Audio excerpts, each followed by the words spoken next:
Hoje eu quero falar sobre uma questão que é bem importante, que às vezes nos passa batido ou a gente escuta no consultório do médico ou do terapeuta e a gente às vezes não entende muito bem, mas ela é fundamental para esclarecer alguns porquês. Nós vamos falar sobre função executiva.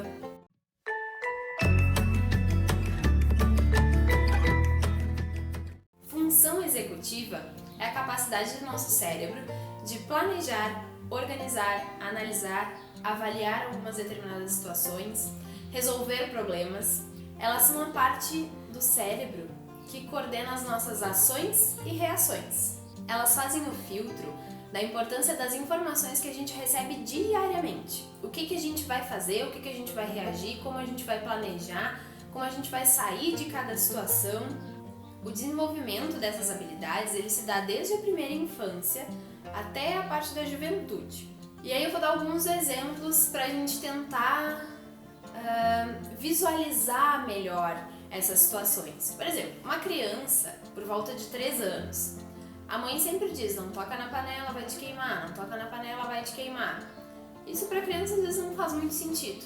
Aí ela tá lá na cozinha, olha a panela e pensa, uma panela, mamãe toca na panela, vou tentar.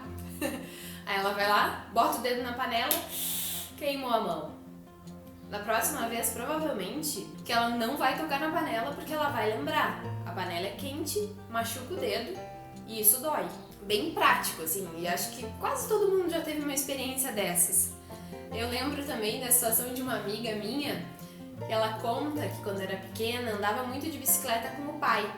E numa dessas andadas de bicicleta, ela foi com o pai na rua, tinha uma poça d'água na frente e o pai dela disse pra ela, passa por cima.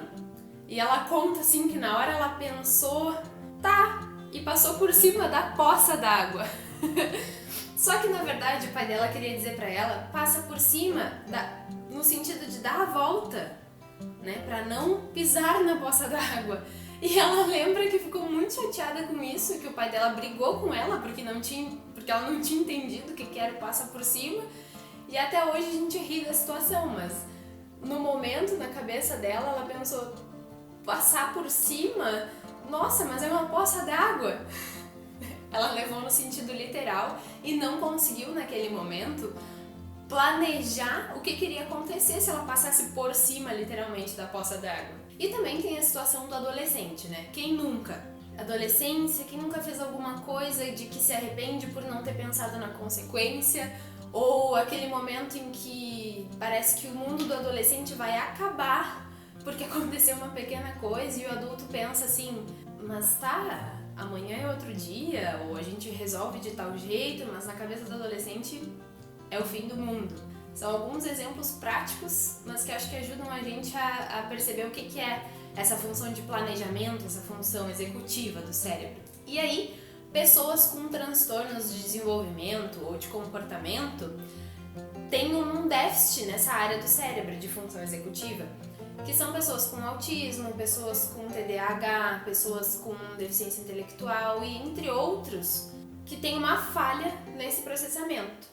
Essas funções que eu falo, elas são muito importantes para a gente realizar tarefas que a gente considera simples no nosso cotidiano, como fazer tarefas escolares, fazer o tema de casa, ou fazer as nossas atividades de vida diária, escovar os dentes, enfim, qualquer coisa que a gente precise tomar uma decisão ou analisar a situação. Né?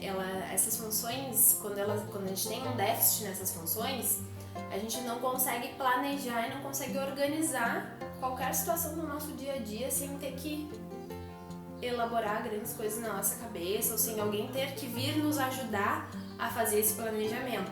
Nós precisamos ter sensibilidade com as crianças e outras pessoas que têm dificuldade nessa área, porque esse pode ser um motivo para elas não conseguirem se organizar no dia a dia. Esse pode ser um motivo porque elas não conseguem organizar a rotina delas, não conseguem planejar o que elas vão fazer depois, não conseguem seguir a rotina que para nós às vezes é muito comum. E para auxiliar nessas questões, a gente pode usar alguns recursos extras, como por exemplo, planilhas digitais, planilhas escritas, alguns planners, né, algumas agendas, cards sequenciais, A gente pode usar também tabelas, murais de rotina, qualquer recurso extra que pode ajudar a memória de curto e longo prazo para realizar nossas tarefas. Eu tentei explicar de uma forma bem sucinta e bem objetiva um pouquinho sobre o que é função executiva. Tentei deixar mais claro de alguma forma. Se tu ainda tem alguma dúvida sobre esse assunto ou se tem algo para contribuir, para acrescentar, bota lá nos comentários. Não esquece de ativar o sininho também para continuar recebendo dicas como essa e nos segue nas redes sociais, Instagram e Facebook. Valeu!